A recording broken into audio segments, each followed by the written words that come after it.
Ovu godinu je tema festivala održiva i zelena moda. To je moda koja ne zagađuje, koja je odgovorna i čuva našu okolinu.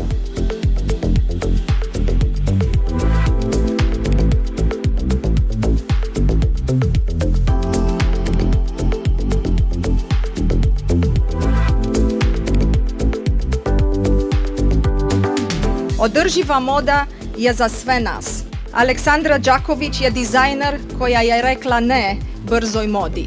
Zato vam Evropska unija večeras poklanja reviju Aleksandre Đaković.